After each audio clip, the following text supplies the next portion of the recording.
নমস্কার, শুরু করছি বাংলা বাজারে পলিটিক্স। মোদিজি 100 বছরে আরএসএসকে উপহার দিলেন।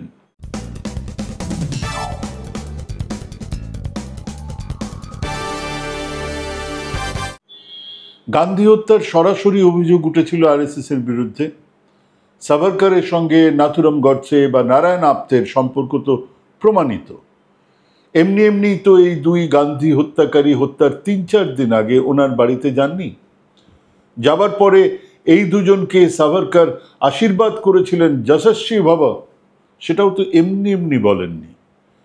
সেই সাভারকার আরএসএস এর দার্শনিক গুরু, মোদিজির পরম পূজ্য, কিন্তু সেই গান্ধী হত্যার পরে আরএসএস ব্যান্ড হয়। অন্যান্য রাজনৈতিক দলের মতোই পরবর্তী সময়ে কোনো সরকারি কর্মচারী আর আরএসএস করতে পারেন না। যেমন কমিউনিস্ট পার্টি করতে পারেন না, কংগ্রেস করতে পারেন না, কোনো রাজনৈতিক দল করতে পারেন না। সেই নিষেধাজ্ঞা তুলে নিলেন মোদী সরকার। এখন এক ধর্মনিরপেক্ষ দেশের সরকারি কর্মচারীরা হিন্দু রাষ্ট্র গঠনের প্রতিজ্ঞা নেবার জন্য আরএসএস এ যোগ দিতে পারবেন। হ্যাঁ, এটাই এক আরএসএস প্রচারক আরএসএস এর শতবর্ষে প্রায় কোনো শব্দ না করে উপহার দিলেন আরএসএস সরসংঘ চালককে। একটু অন্যভাবে দেখা যাক বিষয়টা। জীবনে কতগুলো জিনিস খুব জরুরি, তার মধ্যে একটা হলো আদর্শ।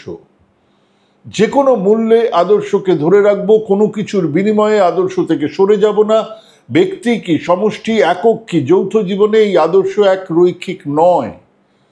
আপনার আদর্শ সবার কাছে ভালো নাও লাগতে পারে, আপনার আদর্শ একজনের কাছে শয়তানের বাণী মনে হতে পারে, আপনার আদর্শ একজনের কাছে মূল্যহীন মনে হতেই পারে, কিন্তু আপনি আপনার আদর্শে অবিচল থাকবেন।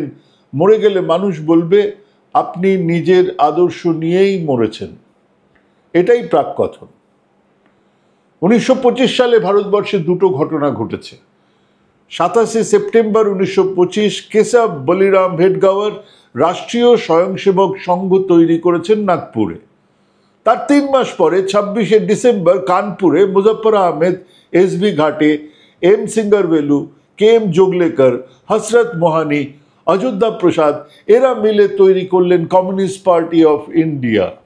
তার আগে তাসকান্দে একটা চেষ্টা হয়েছিল, কিন্তু তাতে এম এন রায়ের মতো নেতারা থাকলেও সেটা ঠিক ভারতের কমিউনিস্ট নেতাদের একটা গ্রুপের মতো তৈরি হয়েছিল, দল তৈরি হয়নি। 1925 ডিসেম্বর 1925-এর 26শে ডিসেম্বর সেই অর্থে ভারতের কমিউনিস্ট পার্টির পথ চলা শুরু। প্রথম তফাৎটা দেখুন। আজ 100 বছর পা দেওয়া আরএসএস এর হেডকোয়ার্টার নাগপুর, সেখান থেকে তারা ছড়িয়েছেন সারা দেশে তাদের উপস্থিতি। তারা আজ রাষ্ট্র ক্ষমতায়, রাষ্ট্রের প্রতিটা প্রতিষ্ঠানে তারা প্রবলভাবে উপস্থিত। শুধু নয়, তারাই প্রতিষ্ঠানগুলো চালাচ্ছেন। অন্যদিকে কানপুর তো ছেড়ে দিন, গোটা উত্তরপ্রদেশে কমিউনিস্ট পার্টি নেই। সেটা বললেও কম বলা হয়, তারা মুছে গেছেন। বিধানসভা বা লোকসভা আসনের নিশ্চিত তো বটেই, এমনকি সাধারণ মানুষের মধ্যেও তারা নেই। তাদের উপস্থিতির কোনো চিহ্ন নেই। আসুন অন্তত এর কারণটা বোঝার চেষ্টা করা যাক। না বুঝতে পারলেও আলোচনা তো করাই যেতে পারে, এবং দুটো সংগঠনেরই উচিত এই আলোচনার দরজা বন্ধ করে হলেও সিরিয়াসলি করা। কারণ সফল হবার শর্তগুলো অমান্য করলে সফল বিফল হতে কতক্ষণ। ইতিহাস ভারী অদ্ভুত, এক চাকা ঘুরতেই থাকে। আজ যে নবাব কাল সে ফকির হয়ে রাস্তায় রাস্তায় ঘুরে বেড়ায়। দাবার চালে নজর না থাকলেই চাকা উল্টো দিকে টেনে নিয়ে যাবে। অনিবার্য এমনটা ভাবার কোনো কারণ নেই যে মার্ক্সবাদ লেনিনবাদ ভারতবর্ষে রচিত হয়নি বলেই তারা মুছে গেছে। এ মাটিতে তা অচল। তাহলে তো মার্ক্সের দেশ জার্মানিতে আগে বিপ্লব হওয়া উচিত ছিল, হয়েছে রাশিয়া, চায়না, ভিয়েতনাম, কিউবাতে। আসলে যে কোনো দর্শনই মাটি বা ভূমি নিরপেক্ষভাবেই বেড়ে বা উঠতে সক্ষম। আমাদের দেশ বৌদ্ধ নয়, আমাদের দেশ মূলত হিন্দুদের দেশ, কিন্তু পাশে যেখানে জন্ম নয় বুদ্ধের, শ্রীলঙ্কা, সেখানে বুদ্ধের জয়গান। আরেকটু উপরে চলে যান তিব্বত, সেখানে বুদ্ধের জয়গান। থাইল্যান্ড, সেখানে বুদ্ধের জয়গান। এরকম অনেক জায়গা আছে যেখানে বুদ্ধ জন্মাননি, কিন্তু বুদ্ধ ধর্ম সেখানে ছড়িয়েছে। খ্রিশ্চানিটি কত জায়গায় ছড়িয়েছে। সব কি খ্রিশ্চান, যেখানে যিশুর জন্ম সেখানে খ্রিশ্চানিটি ছড়িয়েছে? এদেশে জন্ম নিলে কি হবে? বৌদ্ধ দর্শন, যে দর্শন, সেটা ফুলে ফেঁপে উঠেছে জাপান, থাইল্যান্ড, চীন, বার্মা, শ্রীলঙ্কা। আবার এদেশে জন্ম নেওয়া বহু দর্শন মুছে গেছে, চিহ্নমাত্র পড়ে নেই। আকবরের দ্বীন-ই ইলাহির কিচ্ছু পড়ে নেই। যদি কেউ মুছে যায় বা যদি কেউ খ্যাতির চূড়োয় ওঠে, তাহলে তার প্রধান দুটো কারণ থাকে। একটা এক্সটার্নাল, বাহ্যিক, বাইরে থেকে ঘটতে থাকা কিছু ঘটনার ফলাফল, আর দ্বিতীয়টা হলো ইন্টারনাল, মানে আভ্যন্তরীণ কারণ। সেই দর্শন, তার ধারক বাহকদের তৈরি সমস্যা। আরএসএস মোদ্দা যা চায়, অন্তত যা বলা আছে তাদের কর্মসূচি ইত্যাদিতে, তা হলো এক হিন্দু রাষ্ট্র, যেখানে যদি মুসলমানরা বা অন্য ধর্মের মানুষজন থাকেনও, তাদের মেনেই চলতে হবে হিন্দু জীবন রীতিনীতি। তারা অখণ্ড জাতীয়তাবাদের উদ্গাতা। এই জাতীয়তাবাদের সঙ্গে জড়িয়ে আছে স্বদেশী অর্থনীতি, প্রাচীন চিকিৎসা পদ্ধতি, শিক্ষা ব্যবস্থা, সামাজিক জীবনযাপন। কমিউনিস্টরা অন্যদিকে আন্তর্জাতিকতায় বিশ্বাসী। তারা মনে করেন শ্রমিক, কৃষক, মেহনতি মানুষ দখল করবে রাষ্ট্র, উৎপাদন ব্যবস্থার মালিকানা থাকবে তাদের হাতে, সাম্যের ভিত্তিতে এক নতুন সমাজ, শিক্ষা, স্বাস্থ্য, বেঁচে থাকার প্রত্যেক উপাদান থাকবে সবার জন্য, সাম্য, মৈত্রী, ভ্রাতৃত্বের ওপর দাঁড়িয়ে থাকা এক দর্শন মানুষের সমর্থন পেল না কেন? অন্যদিকে অদ্ভুত কল্পজগতের কথা বলা, রামরাজত্ব, হিন্দু রাষ্ট্র ইত্যাদির কথা বলা, জঙ্গি জাতীয়তাবাদের কথা বলা একটা দল মানুষের বিপুল সমর্থন কেন পেল? ঠিক এই মুহূর্তে লোকসভায় বিজেপি সাংসদদের সংখ্যা 240, ভোট পেয়েছেন 38%-এর বেশি, আর 3টে কমিউনিস্ট দলের মোট সাংসদ 8 জন, ভোট পেয়েছেন 3.5%, যেখানে নোটা পেয়েছে 1.06% ভোট। একটু পিছিয়ে যায় 1952, ভারতবর্ষের প্রথম সাধারণ নির্বাচন, সেখানে কেন পরপর 3টে লোকসভায় বিরোধী দলনেতা কমিউনিস্টরা? জনসংঘ, আজকের বিজেপি, আগের রাজনৈতিক মঞ্চ, খুব শক্তিশালী নয়, কিন্তু তাদের ভোট কমিউনিস্টদের কাছাকাছি ছিল, সংখ্যায় নয়, সাংসদের সংখ্যায় নয়, ভোটের পার্সেন্টেজ। কমিউনিস্টরা রাজ্য সরকারে ক্ষমতায় এলেন, তার আগেই দল ভেঙে গেছে। সিপিআই, সিপিএম দুজনেই বিপ্লব করবেন, কিন্তু কোন পথে বিপ্লব হবে তাই নিয়ে নাকি লড়াই এবং পার্টি বিভাজন। ওদিকে জনসংঘ, আরএসএস তার ডালপালা ছড়াচ্ছে মহারাষ্ট্র থেকে গুজরাট, উত্তরপ্রদেশ, মধ্যপ্রদেশ। এদিকে দলভাগের পরে বাংলার নির্বাচনে একে অন্যকে বললেন দালাল, প্রতিক্রিয়াশীল, শ্রমিক, কৃষক বিরোধী। কিন্তু যেই দরকার হলো সেই মাত্র হাত মিলিয়ে সরকার তৈরি করলেন যুক্তফ্রন্ট। দুটো যুক্তফ্রন্ট সরকার তৈরি হলো। এর মধ্যেই নকশালবাড়ি সরকার কৃষক আন্দোলনে গুলি চালালো, ওধারেও কমিউনিস্ট, এধারেও কমিউনিস্ট, মারপিট, খুনোখুনি। মানুষের কাছে গোটা বিষয়টাই দুর্বোধ্য। জনগণতান্ত্রিক বিপ্লব, নয়া গণতান্ত্রিক বিপ্লব, জাতীয় গণতান্ত্রিক বিপ্লবের চুলচেরা বিশ্লেষণের ভাগিদার সাধারণ মানুষ ছিলেন না, তা হলফ করে বলতে পারি। এদিকে বিষ্ণুকান্ত শাস্ত্রী বনবাসী মূলবাসী সমিতির মিটিং করছেন, তপন শিকদার মুরলীধর লেনের অফিসে খুলছেন, সামনে একটা প্রদীপ জ্বালিয়ে, জরুরি অবস্থায় যা কখনো বন্ধ হয়নি, কখনো খোলা। সিপিআই ইন্দিরা গান্ধীর মধ্যে প্রগতিশীলতা খুঁজে পেয়েছে, তারা জরুরি অবস্থার সমর্থক। সিপিএম জয়প্রকাশের আন্দোলনে গেছে, ঝান্ডা ছেড়ে দিতে রাজি নয়। সুযোগটা বুঝেছিলেন জনসংঘের নেতারা, তারা দলকে মিশিয়ে দিলেন। আরএসএস এর সদস্য পদটা কিন্তু সযত্নে রেখে দিলেন। খাকি হাফ প্যান্ট, বিকেলে লাঠি নিয়ে হিন্দু চেতনা, শিবাজি মহারাজ, রামলালার গল্প বলে। তারপর জরুরি অবস্থা শেষ হতেই সিপিআই বুঝে গেল ভুল হয়েছে, ইন্দিরা গান্ধীর কালো হাত ভেঙে দাও, গুঁড়িয়ে দাও বলে অতঃপর ছোট শরিক হিসেবে বামফ্রন্টে মন্ত্রী, হাফ মন্ত্রী, সিকি মন্ত্রী, সিপিআই এর কে মন্ত্রী হবে সেটাও ঠিক করে দিত সিপিএম নেতারা। নকশালরা শতদা বিভক্ত, সংসদীয় না অসংসদীয়, ভোট না না ভোট, পথ নিয়ে বিভ্রান্তি এখনো কাটেনি। দেশের 70-75 মানুষ নির্বাচন প্রক্রিয়ার সঙ্গে যুক্ত, তারা ভোট দেয়, 80% মানুষ ভোট দেয়। তারা তখনও নির্বাচন বয়কটের কথা বলেই চলেছেন, খেয়াল করছেনই না যে আরএসএস নির্বাচন লড়ে না, তাদের নির্বাচনে লড়ার জন্য আছে বিজেপি। আপোষ করলে তারা করবে, বিচ্যুত হলে তারা হবে। সংসদীয় রাজনীতিতে বহু মধু আছে, তার দায়ে ধরা পড়লে বিজেপি ধরা পড়বে, আরএসএসকে কোনো কলঙ্ক ছোবে না। জনতা দল যখনই প্রশ্ন এলো যে দুটো সংগঠনের সদস্য পদ নিয়ে, তখনই জনসংঘের নেতারা জানতেন আঘাত নেমে আসবে, তারা এক ঘরে হয়ে যেতে পারেন। আদবানি বাজপেয়ী সেই আঘাত সইতে রাজি ছিলেন। আরএসএস এর সদস্য পদ ছাড়ার প্রশ্নই ছিল না। ভেঙে গেল জনতা দল, জনসংঘীরা তৈরি করলেন বিজেপি। 1984-তে আসন সংখ্যা মাত্র 2 আর ভোটের শতাংশ ঠিক আগেকার জনসংঘীদের মতন 8%-এর কাছাকাছি। কমিউনিস্ট পার্টিরও কিন্তু একই ভোটের অবস্থা, ওই 8%-এর এধার ওধার, কিন্তু আসন অনেক বেশি।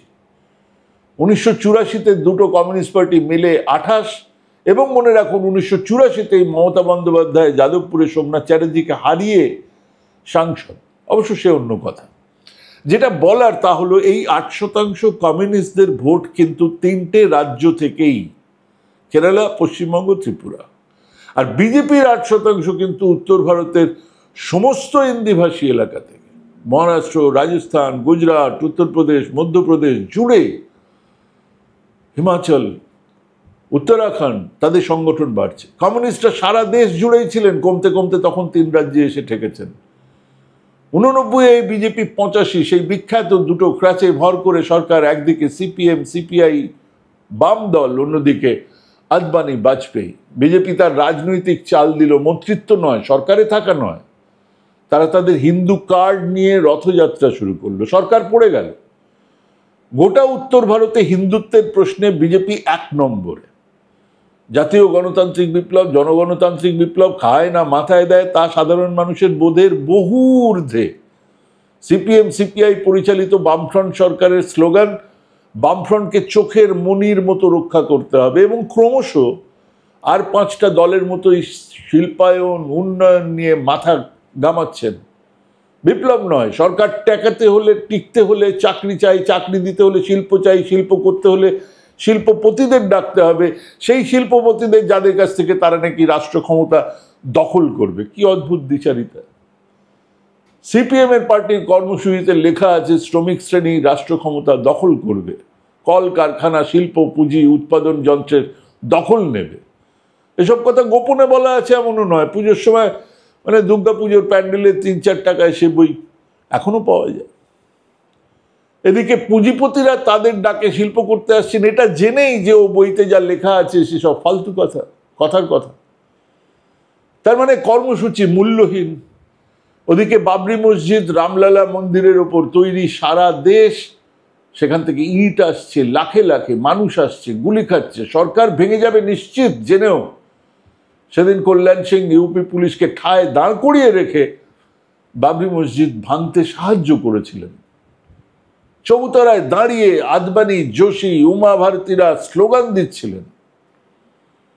বিজেপি নেতৃত্ব পরিষ্কার জানতেন সরকার ভেঙে যাবে, কিন্তু তারা সরকারকে চোখের মনির মতো করে ধরে রাখেননি। তাদের লক্ষ্য ছিল আসমুদ্র হিমাচল ভারতবর্ষে হিন্দু উন্মাদনা তৈরি করার। তারা তাদের আদর্শকে আঁকড়ে ধরে বসেছিলেন, তারা তাদের লক্ষ্যে অবিচল ছিলেন। 96 নির্বাচন হলো, দুটো নড়বড়ে ইউনাইটেড ফ্রন্টে সরকার হলো, দেবেগৌড়া গুজরাল প্রধানমন্ত্রী হলেন, বিজেপি একাই পেল 161টা আসন। এরপর 98 নির্বাচনে বিজেপি 182, তৈরি হলো এনডিএ, 13 দিনের বাজপেয়ীর মন্ত্রিসভা। তারপরে 99, এনডিএ 270, বিজেপি নিজেই 182, ভোট শতাংশ 23.75। সিপিএম সিপিআই ভদ্রলোকের এক কথা থেকে সামান্য নেমে 6.88। রাজ্য সেই 3টেই, কেরালা, ত্রিপুরা, বাংলা। দূর রাজ্য তো ছেড়েই দিন, পাশের রাজ্য বিহার, ঝাড়খণ্ডেও 0। লালুর জোরে একটা এমএলএ হয়, সমর্থন না থাকলে জামানত জব্দ। বাজপেয়ী সরকারে এলেন বটে, কিন্তু বিজেপির এজেন্ডার ধারকাছ দিয়েও গেলেন না। জঙ্গি জাতীয়তাবাদ, অযোধ্যা মন্দির, 370 ধারা, 3 তালাক, কমন সিভিল কোড, এসব বাদ। এমনকি স্বদেশীর যে আন্দোলন, তাতেও খুব একটা সায় ছিল না বাজপেয়ীর। উন্নয়ন, রাস্তাঘাট, পাকিস্তানের সঙ্গে সম্পর্ক ভালো করা, ইত্যাদি ইত্যাদি ইত্যাদি। হিন্দু জাগরণে ভাটা পড়ল। 2004-এ তক্তা পলট, গদি উল্টে আবার কংগ্রেস, আদর্শ থেকে সরে যাওয়া। এবার ইউনাইটেড প্রোগ্রেসিভ অ্যালায়েন্স, ইউপিএ 1, বিজেপির ভোট সামান্য কমে 22%, দু কমিউনিস্ট পার্টি নিয়ে ভোট 7%, সামান্য বেশি। মানে মানুষ উগ্র হিন্দু জাগরণের কথা বলে ক্ষমতায় আসা বিজেপিকে উন্নয়ন, শিল্প ও পাকিস্তানের সঙ্গে সুসম্পর্কের ভিত্তিতে ভোট দিল না। তারা কংগ্রেস বিজেপির ফারাক খুঁজে পেল না।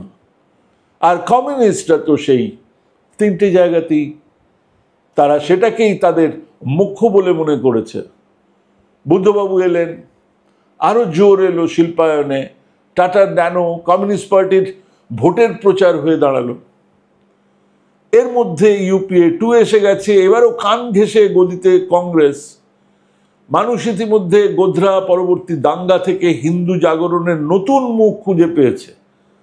তিনি একধারে নিজেকে লৌহ পুরুষের উত্তরসূরি হিসেবে দাঁড় করিয়েছেন, অন্যদিকে হিন্দু জাগরণের একমাত্র কাণ্ডারি হিসেবে নিজে হাজির। মিয়া ভাইদের প্রকাশ্যেই হেনস্থা করছেন। জনসভায় হাততালি পড়ছে, স্লোগান মন্দির ওয়াহি বানায়েঙ্গে, তাও হতো না। শেষ রক্ষা কংগ্রেসি শাসনের সীমাহীন দুর্নীতি, আইনের শাসন ভেঙে পড়া, তার বিরুদ্ধে civil movement. Kejriwal left liberal থেকে আন্না হাজারে আর মূল্যবৃদ্ধি, সব মিলিয়ে নরেন্দ্র মোদী ক্ষমতায়। সিপিএম সিপিআই 4% কিছু বেশি ভোট আর 10টা আসন। 5টা বছর ধরে মন্দির, পাকিস্তান, সিয়াচিন, 56 ইঞ্চি চলল, ডিমনিটাইজেশনের মতন সাংঘাতিক পদক্ষেপ ডোবালো অর্থনীতিকে, কিন্তু হিন্দু জাতীয়তাবাদের জোয়ার বইল, প্রবল ঘৃণা, বিদ্বেষ মুসলমানদের বিরুদ্ধে সারা দেশ জুড়ে। লিবারেলদের, বামেদের প্রত্যেকটা কথাকে দেখা হলো মুসলমান তোষণ হিসেবে, কংগ্রেসকেও তাই। 2019-এর নির্বাচন বিজেপি একাই 303, বিরাট সংখ্যাগরিষ্ঠতা নিয়ে। মোদীজি মন দিতেই পারতেন দেশ গঠনে, না। তার বদলে এটাই তো সেই সময় যখন পাওয়া গেছে ক্ষমতা, তখন একটা একটা করে আরএসএস এর এজেন্ডাগুলোকে সামনে রাখা হচ্ছে, তাকে কার্যকর করা হচ্ছে। 370 তুলে দেওয়া, 3 তালাক তুলে দেওয়া, রাম মন্দিরের নির্মাণ, মুসলমানদের দ্বিতীয় শ্রেণীর নাগরিক করার তোড়জোড় শুরু, এনআরসি। হিন্দু জাগরণের চূড়োয় বসে আছে বিজেপি, আরএসএস। তাদের এই উত্থানের পেছনে রয়েছে আরএসএস এর সারা দেশ, সারা ভারত জুড়ে তাদের কাজ সরকারকে বিসর্জন দিয়ে আদর্শকে ধরে রাখা, হোক না ভুল, হোক না সাম্প্রদায়িক, কিন্তু মানুষের কাছে বোধগম্য কথাবার্তা বলা, জনগণতান্ত্রিক বিপ্লব, বিপ্লবের স্তর, রাষ্ট্রযন্ত্র, উৎপাদন যন্ত্রের মালিকানা ইত্যাদি ভারী ভরকম শব্দ, জার্গানের মধ্যে নিজেদের অক্ষমতাকে লুকিয়ে রাখার তারা চেষ্টা করেন। এবং 2024 বেকারত্ব, আর্থিক বৈষম্য, খাদ্য সুরক্ষার নামে 10 কেজি আনাজ, মাথাপিছু প্রকৃত আয় বাড়ছে না, এত কিছুর পরেও বিজেপি 240, তাদেরই সরকার, এবং তারা তাদের একটা এজেন্ডাও ছেড়ে দেয়নি। তারা তাদের এজেন্ডা থেকে সরে আসার ইঙ্গিতও দেয়নি। উল্টে শতবর্ষে আরএসএসকে উপহার দিল, খোলাখুলি তারা সরকারি কর্মচারীদের নিয়ে শাখা চালাতে পারবে। হিন্দু রাষ্ট্রের দীক্ষা আরো ব্যাপক হয়ে উঠবে। এটাই বিজেপি, এটাই আরএসএস। আজকের পলিটিক্স এখানেই শেষ করছি। নমস্কার, ভালো থাকবেন।